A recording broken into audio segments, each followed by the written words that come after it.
Antonio. Bienvenido. Muy buenas, encantado. Encantada de que estés con nosotros. Te quisiera hacer unas cuantas preguntas. ¿Me vas a dejar? Si no son muy peligrosas, las contestaré. Bien. Tu página web dice que nada es lo que parece. ¿Eso es cierto? Es cierto, pero añade en el cristianismo primitivo. En el cristianismo primitivo nada es lo que parece. La razón es bien sencilla. Nosotros hemos recibido a lo largo de 19 o 20 siglos una reinterpretación de Jesús. ¿Y eso no lo podemos trasladar al siglo XX y XXI? Quiero decir, cuando empieza a estudiar, pues ve y empieza a profundizar en las ideas, ve como estas que son de rabino de hace 2000 años, luego se convierten en dogmas de fe. Una persona que es cristiana cultural, entiendo que debe recibir un cierto impacto, más o menos. Entonces, ¿cómo reacciona ante digerir esas ideas? Bien, una persona que ya es cristiana cultural no tiene en ese momento impacto. El impacto lo tiene antes cuando es cristiano creyente y cae en la cuenta de que a base de estudiar el judaísmo anterior al cristianismo y el judaísmo pertinente para la historia del cristianismo, cae en la cuenta que algunas ideas, como por ejemplo la del Mesías, el Hijo del Hombre, están formadas por criterios puramente humanos, lo ves bien claro, son textos judíos. Pero caes en la cuenta que lentamente y con el tiempo eso se transformará en un dogma de fe. En ese momento radicalmente te vuelves escéptico y es cuando no puedes desembarazarte de toda tu cultura anterior y te transformas en cultura, digamos, cristiana o cristiano culturalmente, o como quieras, o culturalmente cristiano. Pero en ese momento, cuando ya eres culturalmente cristiano, lo ves las cosas con unos ojos objetivos de historiador, distanciándote. ¿Pero eso ocurre en todos los casos o en su larga trayectoria hay alumnos, por ejemplo, no lo sé, le pregunto, que al estudiar y ir profundizando, si ha tenido una infancia donde los dogmas han sido muy rigurosos y han hecho mella en su vida, le produce tal impacto que haya tenido que dejar de estudiar esa especialidad porque le rechinaba mucho o podía mantener ambas posiciones, lo que es la historia y lo que es el dogma? Me ha ocurrido a mí, y dándole vuelta a los alumnos que yo he tenido, curiosamente debo confesar que los dos alumnos más brillantes que yo he tenido han sido inmunes a mis argumentos, llamémosle racionalistas, y han seguido siendo creyentes. Mientras que la inmensa mayoría se han pasado de un cristianismo más o menos, digamos, pues que va dando vueltas, que va dando tumbos, de un cristianismo que va dando tumbos, ha pasado a ser cristiano cultural, es decir, a adoptar una postura racionalista frente a la religión. Pero algunos no. ¿Así? Y han mantenido ambas posturas. Las dos. Y además muy inteligentes. Bien, bien. Yo le he escuchado a usted en muchas conferencias que la vida te lleva. De hecho, cuando termina la carrera, va a hacer la tesis y Luis Gil es una persona determinante en su vida. Pero es la que le encamina o le abre ese campo de investigación que luego ha sido su vida, 40 años de estudio. Ahí fue la vida la que fue a usted. Sí, en realidad yo no pensaba dedicarme a, digamos, cristianismo primitivo, a hacer filología del Nuevo Testamento, judaísmo anterior a la época del cristianismo, no lo pensaba. Y sin embargo, Luis Gil dijo, yo creo que esto es muy interesante. Este es un filólogo clásico, estrictamente clásico, incluso amplio, porque gran parte de su carrera ha tratado del humanismo español y, por lo tanto, del siglo XVI. O sea, no es una mente cerrada. Pero tenía una obra que se llamaba los antiguos y la inspiración poética y profética. Y él me dijo, yo creo que este trabajo mío, pequeñito, se puede prolongar en el cristianismo primitivo. Y yo tengo una idea, y es que el cristianismo primitivo forma una lista, un canon, de obras sagradas por el concepto de la inspiración. Y estoy casi convencido que el concepto de la inspiración de los cristianos no es judío, sino platónico. Es decir, en una palabra, él iba un poco con una cierta mala idea. Dice, en una palabra, yo lo que quiero es que investigues a ver si realmente el canon del Nuevo Testamento se forma siguiendo no unas pautas judías, sino pautas griegas. Investígalo por ahí. Dije yo, pues me parece muy interesante. Y entonces, claro, él me desvió hacia ahí. Y además había una cosa importante. En ese momento, es cierto, estaba creciendo la filología clásica. Probablemente yo habría tenido un lugar en el griego normal y corriente, pero la filología del Nuevo Testamento encuadrado en filología bíblica trilingüe, es decir, estudio de latín, griego, hebreo y arameo, estaba en pañales. Y no tenía no un catedrático, sino ni siquiera tenía un profesor adjunto. Tenía a él como, digamos, un director de una sección que era relativamente fantasma, con pocos alumnos. Y me dijo, haz la tesis en eso. Y realmente así podemos dar una estructura fuerte a una sección que sea bíblica trilingüe, a saber, lo que quiso el cardenal Cisneros cuando fundó la Universidad Complutense en Alcalá, de la cual somos nosotros en Madrid los herederos. Yo lo hice y me vino bien. Le vino bien, la vida se le abrió camino.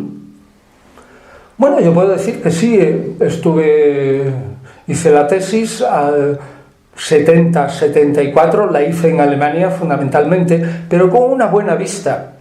A saber, yo no me fui a Alemania y me desconecté del departamento, no hice eso, sino que procuré calentar 2 sillas a la vez.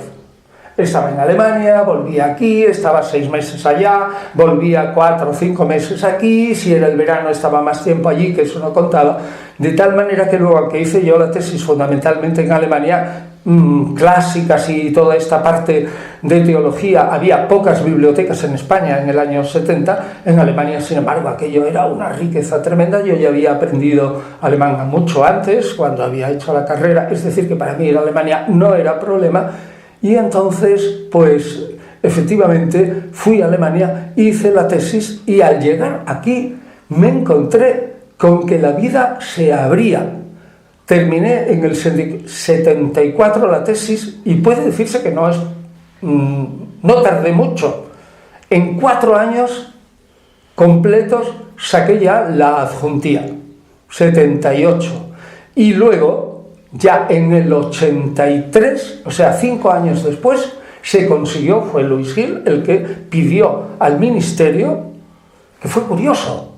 En el ministerio pues estaba un individuo que era catedrático de Derecho indiano, o sea, una cosa rarísima. Y entonces le viene de repente una carta, que ya había venido muchas veces, y dice, oye, queremos hacer aquí una cátedra de filología del Nuevo Testamento, lengua y literatura del cristianismo primitivo. Y el hombre dijo, bueno, esto es interesantísimo, hay un señor que no me pide una cátedra de física del estado sólido, ¿no? Sino que realmente es una cátedra muy rara, como la mía. Y pregunta a la secretaria y dice, oye, Rosario, oye, ¿tenemos alguna dotación? Y Rosario mira y dice, oye, pues sí, está así, don Manuel. Y entonces dotaron la cátedra. Total, que se dotó en el 83 y yo en el 84 me presenté con 4 contrincantes. Claro, lengua y literatura del cristianismo primitivo, que es griego, la gente dijo, bueno, pues allí yo voy. Bueno, no era tanto. En cuanto cayeron en la cuenta los 4 contrincantes, que los exámenes eran exámenes de los antiguos, ¿sí? Es decir, había un 5.º ejercicio que eran prácticos y había que hacer traducciones, en este caso de latín, de griego, de hebreo, arameo, de copto, de siríaco, de eslavo antiguo, de etíope clásico. Entonces, cuando la gente vio, dijo, bueno, pues nos van a poner esto, los 3 huyeron desesperados. Entonces me quedé yo solo y realmente salió bien. Ahora fue muy duro porque había un catedrático que estaba peleado con mi jefe y dijo, no pararé hasta dejarle a este individuo en cueros. Es decir, ponerle algún texto en que diga allí, bueno, esto se acabó, e intentar hundirme. Pero no lo consiguió. No lo consiguió. Aún sí, pionero, no sé. Pero tan fácil. fue un catedrático de Sevilla, Juan Gil, sí. de latín, hermano de Luis Gil, sí. que le dijo al otro catedrático, que no voy a nombrarlos, bueno, ya está bien, 3 se han ido, queda uno solo, haz el favor de no dar la lata, oye, que nosotros nos queremos ir. Y se paró. Don Antonio, la providencia actuó de nuevo cuando ya mucho más maduro estaba escribiendo la guía para entender a Pablo, que se lleva 3 años y medio y le daba vuelta, no le dejaba dormir. Eso lo he escuchado yo en sus conferencias. Y se presenta a Carlos Andrés Segovia y le dice, tira por aquí. Y usted le he escuchado yo y vi la luz. Sí. Efectivamente hemos dado un salto del año 83 al año 2015, en el que se publicó la guía para entender a Pablo, pero ya lleva 3 años y medio desesperadito. Desesperadito porque yo quería presentar una imagen de Pablo que fuera racional. Es decir, que se entendiera. Pero no había manera. Pablo tiene, el texto, digamos, de Pablo, solo tiene, transformado a términos modernos, solo tiene 49 folios, aproximadamente. En Times New Roman, puntuación .12, muy poco. Pero hay 4 o 5 páginas que contradicen al resto. Entonces no había manera de hacer, digamos, una exposición de la guía para entender a Pablo que fuera consecuente. Entonces yo lo dejé. Y apareció Carlos Andrés Segovia. Carlos Andrés Segovia, si te suena, Andrés Segovia es el gran guitarrista. Andrés Segovia tuvo un hijo pequeño. Andrés debía tener 72 años. Este Carlos es hijo de Andrés Segovia. Se llama Carlos Andrés Segovia, nació en Londres, su madre está en Suiza y tal, un hombre muy polifacético. Me dice, oye, que hay mucha nueva investigación judía sobre el asunto. Y entonces yo me dediqué a leerlo, pero no encontré la solución. Estaba yo a punto de dejarlo todo, tirarlo por la borda, cuando caí en la cuenta y dije, ¿cómo es posible que Pablo diga en Romanos que un pagano que nunca ha oído la ley de Moisés, y además lo dice claramente, que no tiene ley, diga a Pablo que a la hora del juicio ese pagano va a ser juzgado por la ley de Moisés? Esto es un absurdo. Entonces caí en la cuenta que lo que quería decir Pablo, que la ley de Moisés tiene 2 partes. Una universal y obligatoria para todos, que vale también para los judíos y que es ley de Moisés. Dije yo, tate, esto es el decálogo.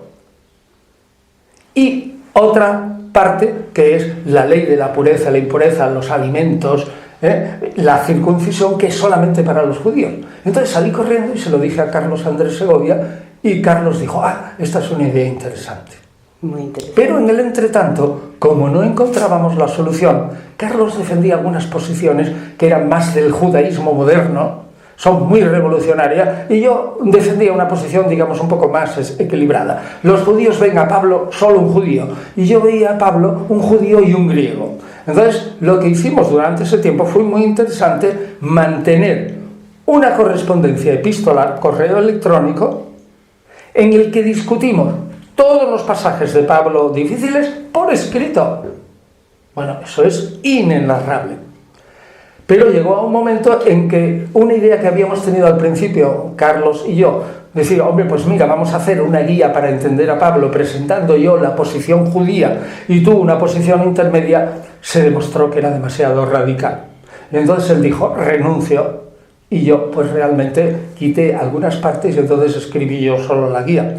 Así que ahí realmente hubo una persona determinante, que fue Carlos, la que me encaminó a conocer el pensamiento judío, pero también, si quieres, la reflexión que de repente un día por la noche dices: Carlos, pero si yo lo que tengo que hablar es con Pablo. Claro. Y empiezas a hablar con Pablo y dices: de una vez baja aquí, claro. Dime qué es lo que hay. Utiliza la razón. Y entonces, yo no sé si Pablo bajó, ¿no? No. Y de repente tuve esa idea: la ley cambia. ¿Lo deseaba que bajara Pablo? Hombre, yo sí, para discutir con él y decirle que era algo feo. Pues lo mismo bajó, ¿no? Yo qué sé. Le voy a preguntar otra cosa. Yo eso no lo creo.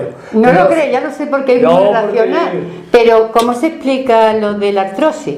Yo le he escuchado que está en una conferencia donde la están impartiendo y usted está escuchándola y hay una señora al lado que ve o nota como el hombro le molesta. Me duele y yo hago raras cosas con el hombro. Entonces pues le dice: ¿me permite que le dé una especie de reiki, imposición de manos? No sé exactamente lo que le dice. Imposición de manos. Imposición de manos y le sanó. Es cierto, ¿no? Es cierto. Lo curioso es que yo le dije 20 veces a esa mujer que yo era escéptico, que no creía en nada, que me impusieron las manos, que era para mí eso es otra cosa. Y dijo: bueno, haga usted lo que quiera, pero mire, esto es un efecto objetivo. Y abrió el bolso, yo no sé si esto lo he contado, ¿sabes? Abrió el bolso esa mujer y sacó un huevo frito del bolso. Pero el huevo frito estaba petrificado. Y me dijo: mira, esto es lo que yo he hecho poniendo en un huevo normal, yo he dicho frito, claro. era un huevo petrificado, y poniéndole la mano durante una hora.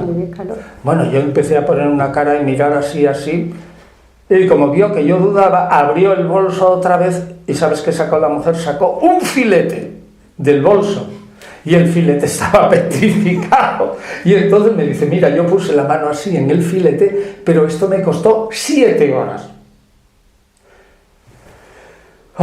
Dije: bueno, haga lo que quiera, yo no creo nada, es independiente. Y entonces era la conferencia en un congreso de esto, de gente así un poco rara, que me habían llamado a mí como espécimen de la universidad para hablar entre gente, digamos, pues asistémica, ¿no? O sea, gente como esotérica. Y entonces me puso la mano en el hombro. Yo lo que sentí fue un calor tremendo, un calor tremendo, y así estuvo 1 hora. Nos fuimos a comer, comemos allí, hablamos de todas las cosas y tal. Vino la conferencia de las 4 y a las 4 me puso la mano otra vez en el hombro y estuvo como 1 hora y cuarto, 1 hora y media, y otra vez otro calor tremendo y tal. Eso fue aparentemente un milagro, porque la artrosis me desapareció durante 25 años, aproximadamente 20 o 25 años. Jesús era sanador también, ¿no? Era. Y luego ha vuelto un poco la artrosis, pero poco. Es decir, que esta mujer me curó. ¿Pero qué es lo que cura? ¿La intención de ella? ¿O esa capacidad la tenemos todos? Yo creo que hay que cultivarla. No. Esa capacidad la tienen algunos. Lo cierto es que si una mujer o un hombre me pone el brazo en la espalda, yo no siento nada. Pero esta señora me puso el brazo en la espalda y luego la mano así en el sitio, y yo sentí un calor impresionante durante todo el tiempo. Yo creo que me estaba irradiando con una suerte de rayos X que ella tenía. Bueno, de cualquier manera... No todo el mundo lo tiene. No todo el mundo lo tiene. O no todo el mundo lo cultiva, probablemente, ¿no? No. Entonces hay personas que son escogidas, como los gnósticos, que son los que reciben una cierta luz, vamos a ver, y otros no. Persona escogida supone una divinidad personal, sí, que elige. Y a mí me parece que el concepto de una divinidad personal en sí es absolutamente contradictorio y por lo tanto imposible. Si fuera persona, naturalmente tendría todas las cualidades que tiene una persona. Por ejemplo, emotividad, afecto, amor, etc. Y si fuera una persona en grado absoluto, en grado total, infinito por ser Dios, en el momento en que viera la magnitud del derecho del dolor humano, de un hijo, por ejemplo, el pequeño aquel, el que apareció ahogado en las playas turcas, el dolor humano es tan tremendo que si fuera una persona en términos absolutos, ese Dios estallaría. no podría resistirlo. Es decir, yo no creo que haya personas elegidas, porque eso presupone un Dios personal que creo que es en sí contradictorio. Podríamos hablar más, pero esa es la idea. Esa es la idea. La idea que tienen ellos de... ¿Quiénes son ellos? Ellos son los egipcios, voy a definirlo. Los egipcios, los gnósticos, los órficos, que se ha ido trasladando y ahora también resurge en la distinción del alma-cuerpo, que Jesús no la tenía, porque Jesús, según le he escuchado... Probablemente sí la tenía. ¿La tenía? Sí. Hombre, dice, si un ojo te es ocasión de pecado, arráncatelo, que más vale te va y tal. Y dice también, y si tú pierdes tu alma por mí y por el Evangelio, la salvarás. Y si quieres, al revés, ganar tu alma en contra de lo que yo digo, la perderás. Es decir, Jesús distinguía al menos entre ámbito vital, hálito vital y cuerpo, porque eso era una idea que se había, creo yo, había penetrado como mínimo a mediados del siglo III antes de Cristo.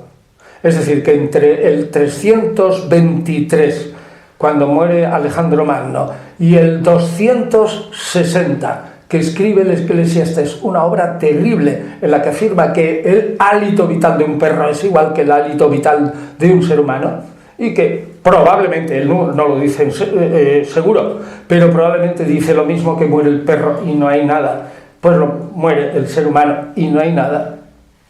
Pues ahí hay una transformación sutil del pensamiento judío, yo he escrito sobre eso, que afecta a toda la religión. Y se introducen varias ideas fundamentales en el pensamiento judío. A saber, uno, la distinción en el ser humano entre alma y cuerpo, como dos cosas distintas. Hoy día yo creo que no la sustentaríamos, esa distinción, sino que volveríamos al alma y cuerpo de alguna manera. Bueno, si hay una distinción de alma y esa es espiritual, pues probablemente será inmortal. Tercero, tiene que haber un juicio divino, porque Dios no puede permitir que todo el mundo esté aquí gozando y haciendo el mal, y los pobres, que son justos, encima de estar fastidiados, luego eternamente no se les reconozca.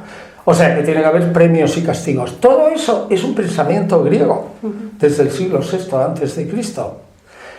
Entonces no puede decirse, bueno, podría teóricamente decirse, bueno, eso lo sacaron los judíos por su cuenta.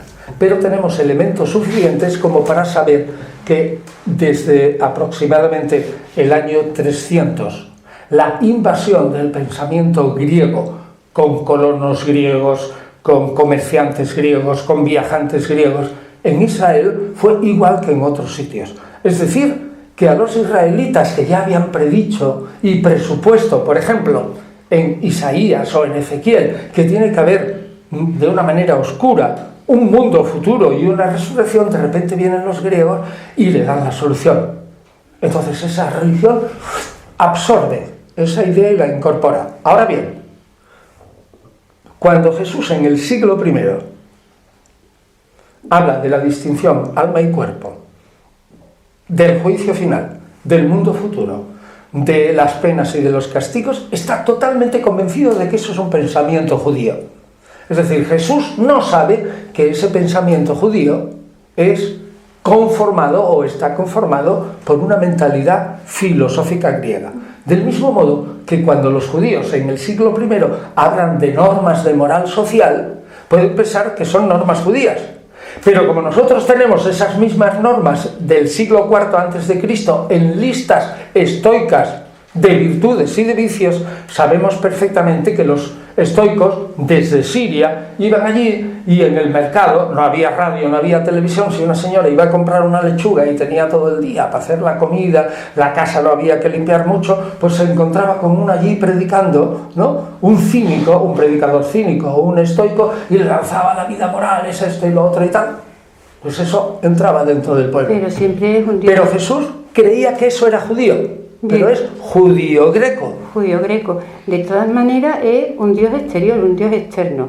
No es un Dios externo. El Dios sigue siendo el mismo. Lo único que pasa es que desde fuera se aumenta el conocimiento de ese Dios, afirmando que no es solamente un Dios de vivos, como dicen los saduceos, Dios de vivos y no de muertos, argumenta Jesús en Marcos, en el capítulo 12, cuando habla de la trampa saducea, argumenta claramente y le dice a los saduceos que Dios es Dios de vivos y no de muertos. Pero es que resulta que eso antes no lo tenían los judíos. No lo tenían los judíos. Los judíos creían que Dios era Dios solamente de vivos. Dios de muertos aparece antes de la época de Jesús solo. Sí, pero independientemente de que muertos o vivos, sino del alma, entendiendo esta como inmortal o como parte de Dios, que Dios está dentro de nosotros. Esto está más en el misticismo, no en el gnosticismo. Esa es la diferencia entre ambos conceptos. El reino de Dios dentro, el reino de Dios fuera. Vamos a ver, el reino de Dios dentro y Dios fuera. ¡Oh, Dios! Vamos a ver, es que ese es un concepto realmente que lo inventa Lucas, creo yo. Ese es un concepto muy tardío, muy tardío. Jesús no tiene ese concepto. Reino de Dios nunca puede ser dentro. El reino de Dios es siempre fuera. Y hay dos fases.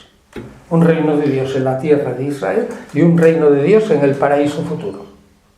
Eso me parece claro, aunque eso esté oscurecido en los evangelios por culpa del pensamiento de Pablo, de la interpretación paulina de Jesús.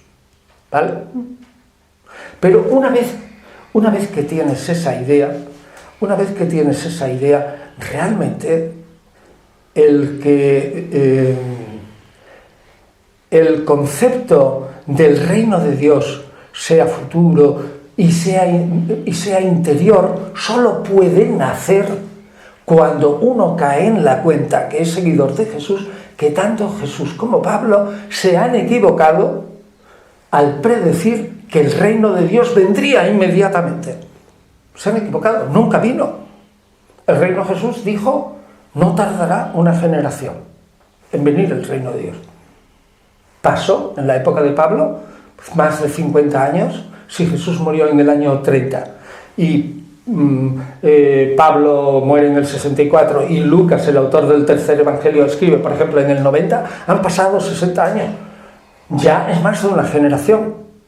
O si Pablo dice, va a ser dentro de mi misma generación, es decir, yo estaré vivo cuando venga el reino de Dios, hay que encontrar una solución a por qué Pablo y Jesús se equivocaron. ¿Y cuál es la solución? Pues la solución la encuentra Lucas y es bastante sencilla.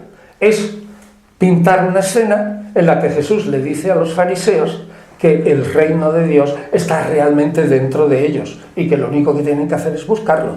Si el reino de Dios se hace ya presente, además espiritual, se pierde todo el reino de Dios, primera fase en Israel, como un banquete, una jauja feliz, y dices, no, el reino de Dios ni tiene que ver nada con un banquete de hecho, ni va a ser en la tierra de Israel, sino solamente es universal y en el corazón, dentro, espiritualmente. Como el reino de Dios ya ha empezado, se ha cumplido la profecía de Jesús. Jesús solo dijo que el reino de Dios vendría. Y Lucas dice, lo que quería decir es que el reino de Dios vendría en los corazones. Bueno, pero eso es tendencioso, porque yo puedo pensar en mí, tengo el reino de Dios, yo participo en un hálito de esa razón de Dios. Vamos a ver. Tú lo piensa Lucas y lo piensas tú. Pero la pregunta no es esa, la pregunta es, ¿lo pensaba Jesús? Y te digo radicalmente, Jesús no lo pensaba así. Jesús nunca pensó que el reino de Dios era una cosa espiritual e interior. No, señor. El reino de Dios era un reino establecido en la tierra de Israel que tú tendrías que, si eras malvado, arrepentirte, comportarte bien, entrar por un camino difícil de la conversión y por una puerta estrecha. Entonces entrabas e ibas ¿a dónde? A un banquete. A un banquete.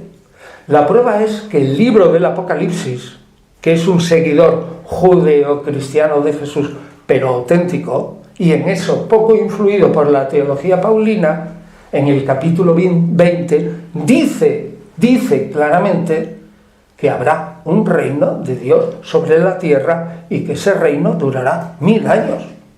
Es decir, yo estoy convencido que el autor del Apocalipsis refleja el pensamiento de Jesús. Por lo tanto, te repito, el Jesús histórico nunca pensó que el reino era puramente espiritual y puramente en el interior de los corazones, sino algo futuro, real, palpable en el reino de Israel, cuyo símbolo era un banquete.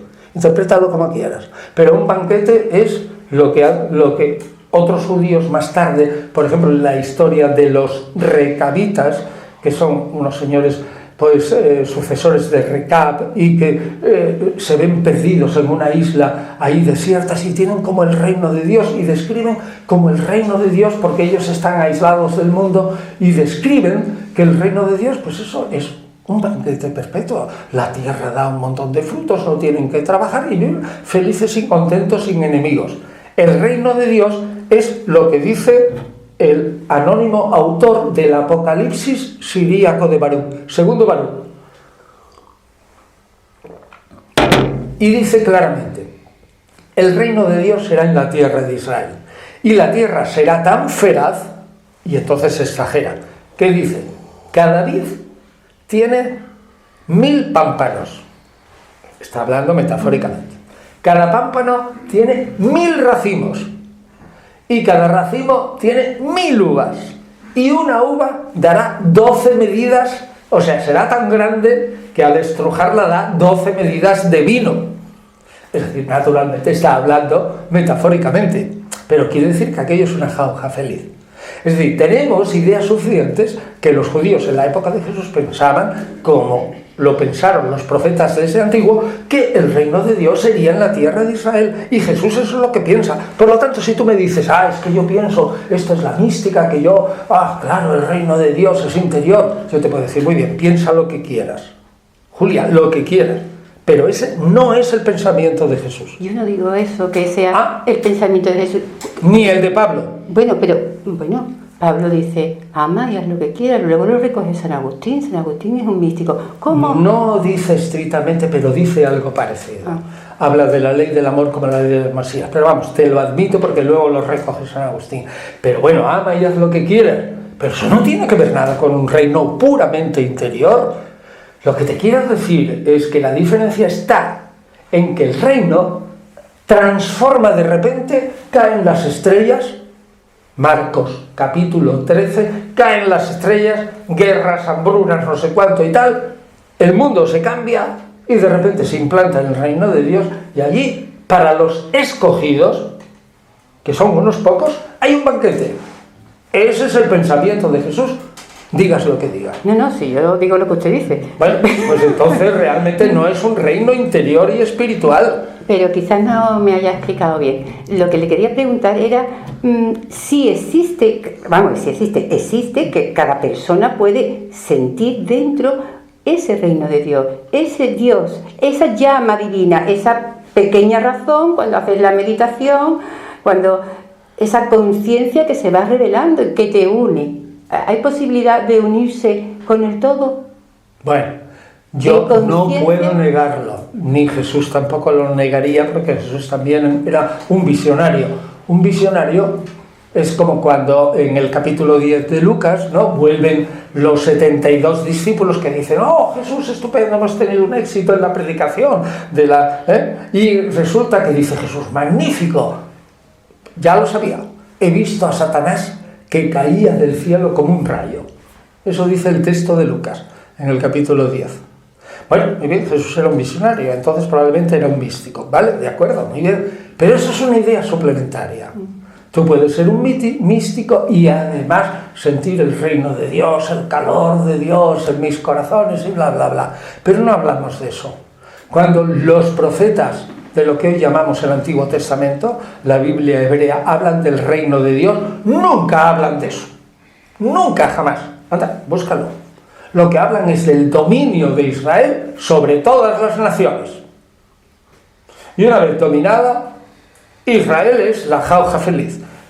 Todas las naciones que no aceptan a Yahvé, al menos teóricamente, son aniquiladas, todas aniquiladas, o sea, un montón.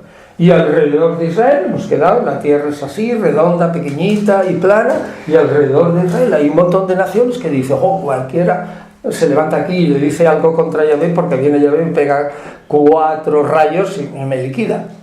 Y entonces están ahí todos obedeciendo, digamos, y Yahvé en el centro. Ese es el reino de Dios. Es más, el reino de Dios es que esas naciones alrededor, con sus camellos, lo llenan de bienes y se los llevan todos a Israel. Y el templo. Israel es el centro del mundo. Y la colina de Sión es el ombligo. Y encima de la colina de Sión, el templo. Y allí hay un tesoro magnífico que se acrecienta tremendamente porque todos los camellos de todas las naciones de alrededor van llevando riquezas y riquezas al templo de Dios. Ese es el reino de Dios de los profetas. Y el reino de Dios de los profetas es el reino de Dios de Jesús. No el reino de los esenios. Bueno, eso es muy distinto. Pero si ese reino no llega, hay que encontrar una solución. Y repito, la solución la encuentra Lucas. Pero una solución en los evangelios nunca se describe como una proposición abstracta.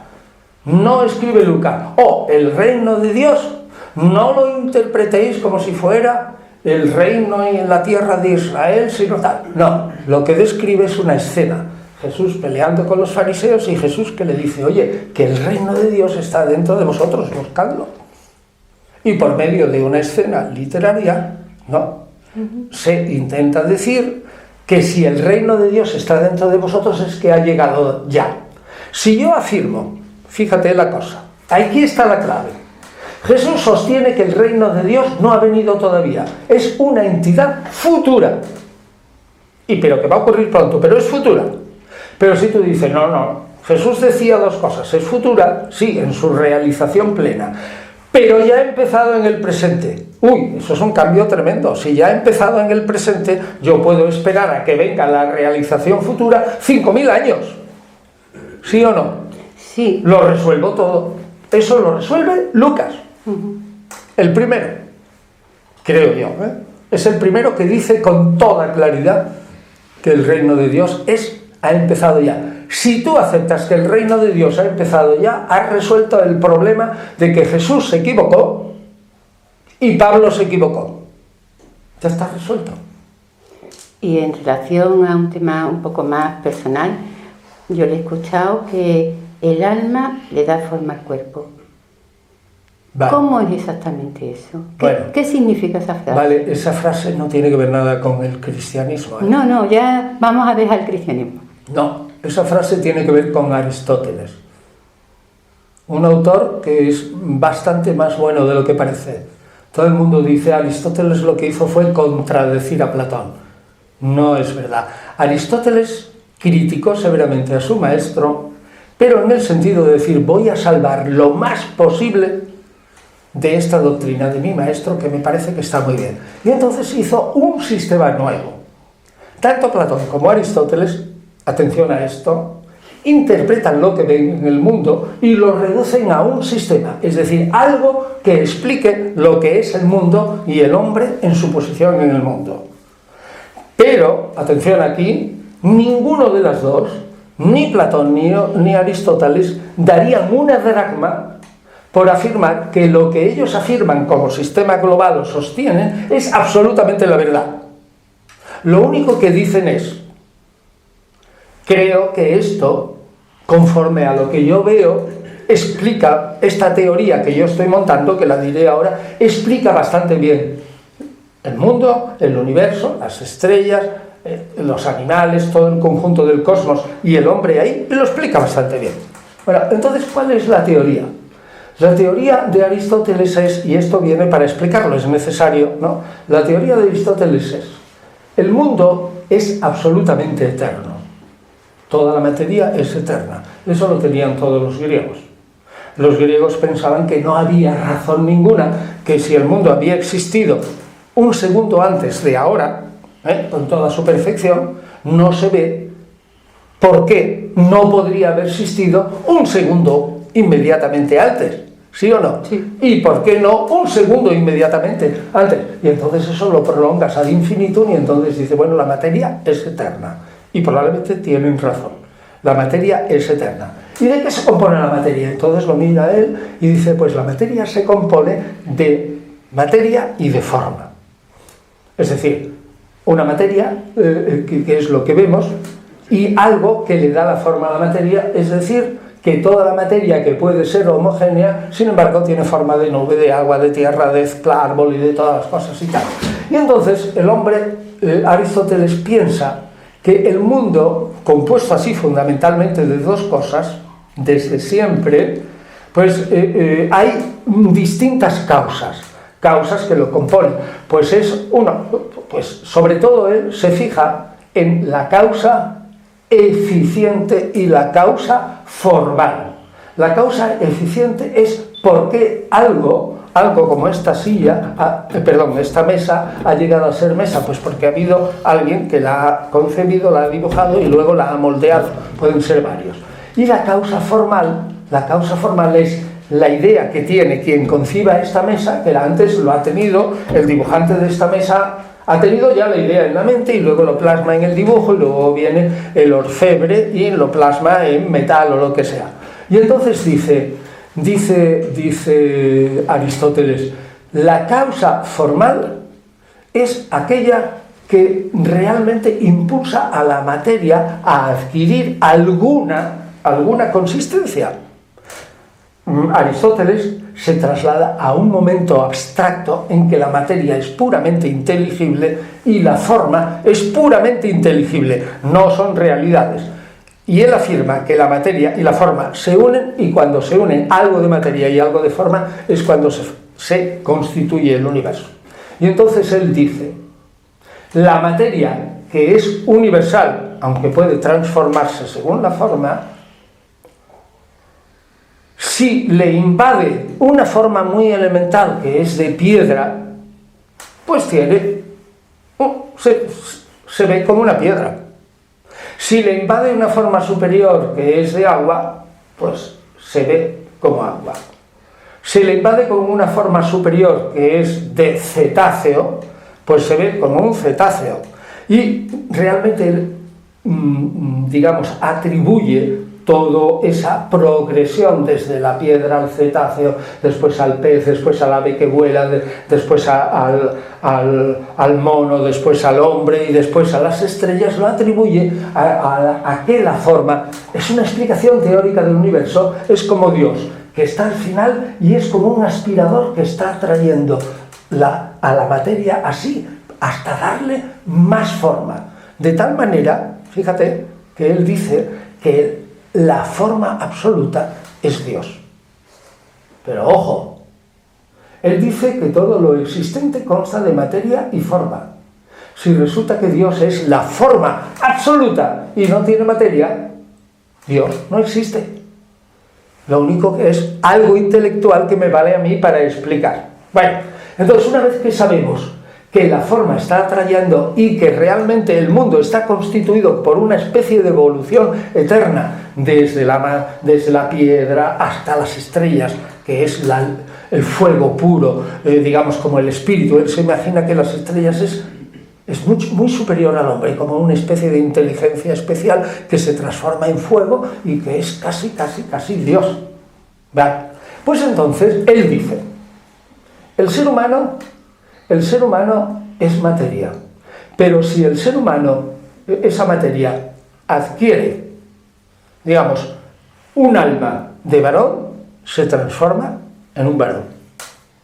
Y si la forma le lleva, el proceso es al revés, ¿no? Está la materia ahí, viene primero la forma, empieza a tirar y parece como que se cansa y forma a la mujer. Pero luego sigue tirando un poquito más y forma al hombre. Esa mujer está compuesta de materia igual que del hombre, pero su alma es distinta. El alma es aquella que ha conformado la materia para darle un cuerpo de mujer. En una palabra, desde la uña del pie hasta el pelo arriba, en la cabeza, en la coronilla, todo está conformado por la misma forma y todo es femenino. Lo cual lo dice ahora la ciencia ciertamente cuando examinas un cabello y todo eso. Pero el varón tiene una forma superior que le hace ser varón porque tiene una forma distinta. Consecuencia, ¿por qué no nos podemos entender hombres y mujeres profundamente? Pues porque tenemos almas distintas. Es tremendo. Es tremendo. Pero eso es lo que dice Aristóteles. No nos podemos entender perfectísimamente. Sin embargo, una mujer con una mujer se puede entender. Y un hombre con un hombre se puede entender porque al fin y al cabo tienen formas que están en el mismo nivel. Pero una mujer y un hombre no pueden llegar a entenderse perfectamente porque tienen formas distintas. Es decir, que el alma conforma de tal manera la materia que todo el cuerpo de la mujer es parecido, pero esencialmente distinto al de un varón. No tiene más que verlo. Una pierna de un varón constituido y musculoso, de una mujer aún constituida y musculosa, es totalmente distinto. Y los brazos, y los pies, y los ojos, y todo, y el pelo, todo es distinto. Hombres y mujeres tenemos un alma distinta porque tenemos una forma distinta. Y la idea genial es esta. La idea genial es, existe un principio que está en la materia racional que de alguna manera condiciona la materia y la hace una fiera o un ser humano, y dentro del ser humano la hace hombre o mujer. O sea, que lo que es verdaderamente el alma del cuerpo, el que te hace que seas mujer o que seas varón, es la forma, que es el principio, la causa formal, el principio de conformación de la materia que ha llegado hasta este nivel o hasta este otro. Y nos une la conciencia.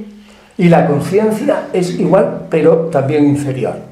Para Aristóteles, la conciencia sería superior en el varón. Es consecuente. Claro, esa teoría hoy no se puede defender. O sea, a mí me parece maravilloso decir, hombre, yo puedo decir, ¿por qué los varones no nos entendemos con las mujeres? Pues porque tenemos dos almas distintas. O sea, me parece un hallazgo sensacional. Pero otras consecuencias de ese hallazgo me gustan menos. Claro. Y entonces ya quizás no lo admita, ¿no? Pero tenemos es decir, todo nuestro cuerpo, aparentemente igual, es radicalmente distinto, célula a célula. Y es verdad. Del mismo modo que los antiguos llegaron a formular, con esa percepción maravillosa que tuvieron los griegos, que lo dijeron prácticamente todo, creo que ya lo he comentado alguna vez, los griegos vieron claramente que la estructura del mundo era atómica, eran átomos, y lo describieron maravillosamente. Y los griegos, más tarde, los gnósticos, llegaron a penetrar más profundamente todavía y dijeron que la estructura más profunda de las partículas elementales son o corresponden a la ley de la pareja. No hay partículas elementales aisladas, sino en parejas siempre. Me parece un increíble hallazgo porque la ciencia cuántica de hoy día dice eso, exactamente tal cual. Pero todo corresponde a alguien que lo origina, o a un ente. A una mente potentísima. A una mente potentísima. Toda civilización. ¿Qué es el universo en sí mismo? No lo sé, yo no lo sé.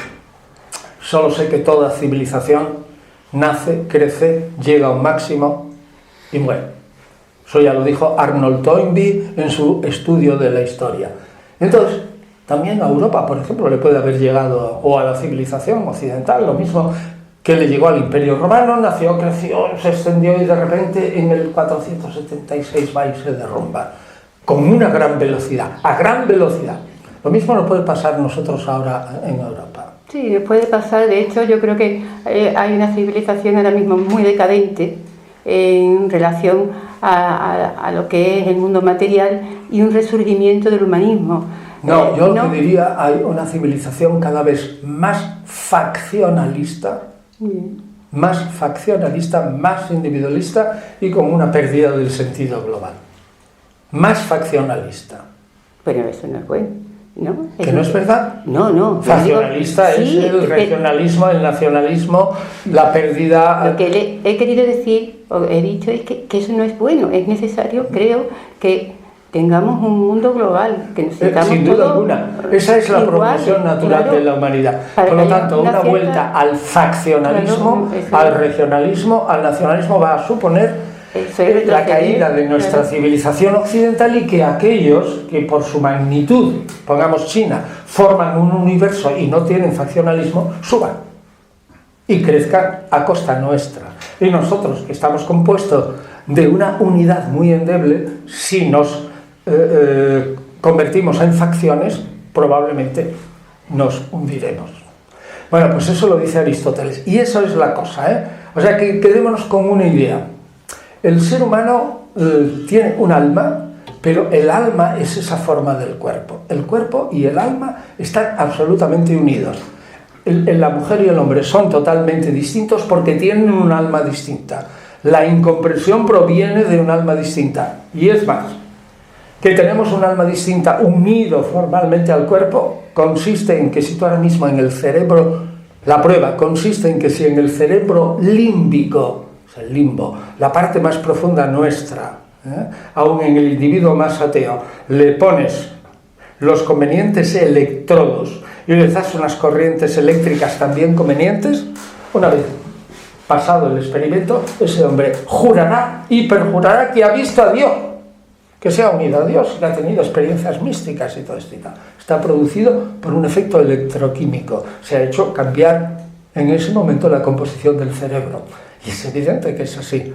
No somos alma, y en esto volvemos también al concepto anterior a la separación de alma y cuerpo, sino alma y cuerpo todo junto. Pero esa visión tan bonita la pudo tener el protoevangelio de Santiago, que usted cita, cuando el nacimiento de Cristo y el mundo se para, que es tan bello, ¿no? No. ¿Quién escribió eso tan bello? Lo de que el mundo se para es equiparar el nacimiento de Jesús, que es uno de los... Vamos a explicarlo un poco, porque la gente primero, el protoevangelio de Santiago no lo sabe. El protoevangelio de Santiago es un evangelio apócrifo, que es el primero que defiende la virginidad de María antes del parto, en el parto y después del parto, que habla del prodigioso concepción de María, infancia de María, su concepción milagrosa y luego el nacimiento, y cómo en el momento del nacimiento de Jesús todo el mundo se detiene pasmado. Es fantástico esta descripción. Me explico. Cuando Homero quiere describir cuán hermosa era Helena, no se le ocurre describir a una mejor, una señora estupenda. No, señor. ¿Cómo describe que Helena era una mujer súper estupenda? Pues hace a pasear a dos ancianos por el adarve de la muralla, miran así a Helena que está paseando por el jardín, se quedan embobados con Helena y dice: por esta mujer vale la pena una guerra. Entonces la imaginación del lector dice: menuda señora más estupendísima, y se imagina a la señora más estupendísima del mundo. Eso es una maravillosa descripción indirecta. Entonces, ¿cómo describir que el nacimiento de Jesús es más portentoso que la parada del sol en Josué? Josué hace dos grandes milagros: detiene el sol y luego al son de las trompetas caen las murallas de Jericó, ¿no? Dos grandes milagros, pero sobre todo que el sol se detuvo. Imposible, pero bueno, se detuvo. ¿Cómo se hace y cómo se describe qué es el nacimiento más portentoso del mundo? Pues se describe que José ve que resulta que los pastores que se llevaban la mano con la cuchara a la boca están así y con la boca abierta. Se describe que el río que iba corriendo ha quedado paralizada, que una oveja que saltaba ha quedado en el aire, que todo el mundo ha quedado en un momento en suspenso. Es bellísimo. ¡Oh, es bellísimo! Es bellísimo. Eso sí que es una descripción. Es una descripción magnífica. Maravillosa. Podemos terminar. Simplemente descripción en equiparación superior al milagro. Sí. No solo se detuvo el mundo, sino el cosmos, entero. Qué bonito. Portentoso. Terminamos la charla recordándome lo que decía Xenófanes. Xenófanes, de Colofón, Sí. que es otro de mis preferidos. Xenófanes de Colofón es del siglo VI antes de Cristo y es uno de los hombres que se considera un filósofo. Pero en esa época la filosofía se escribía muchas veces en verso y de él se conserva una composición que tiene un título general. Casi todos tienen el mismo, que es Sobre la naturaleza. Y entonces, a propósito de la naturaleza, intenta describir el origen del cosmos, el universo, y muy poco, hasta Sócrates, cuál es la posición del ser humano en el mundo. Y entonces se ha conservado una serie de fragmentos. Y uno de los fragmentos más famosos es a propósito del origen de la religión, y si no me equivoco, está recogido por Clemente de Alejandría. Y lo que dice Xenófanes de Colofón, que hace pensar mucho, es esto: los dioses de los tracios son rubios, los tracios, lo que están ya, es decir, ya son godos y por ahí, es decir, son germánicos, ¿eh? Los dioses de los tracios son rubios y de ojos azules. Los dioses de los etíopes son de piel negra, ojos negros y el pelo ensortijado. Si los leones tuvieran dioses, tendrían cabeza de león.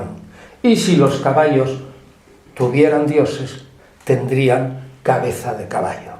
Con lo cual quiere decir que no son los dioses los que crean a los hombres, sino los hombres con su imaginación los que crean a los dioses. Sí, pero bellísimo. Bellísimo, porque da una tolerancia increíble. Nosotros creamos toda la teología.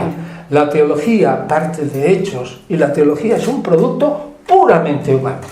Y como puramente humano se debe de quedar. Por lo tanto, respetémonos todos y convivamos felices. Exactamente. Lo cual quiere decir que maldita sea la historia de la humanidad que levantó la espada para matar por una idea religiosa.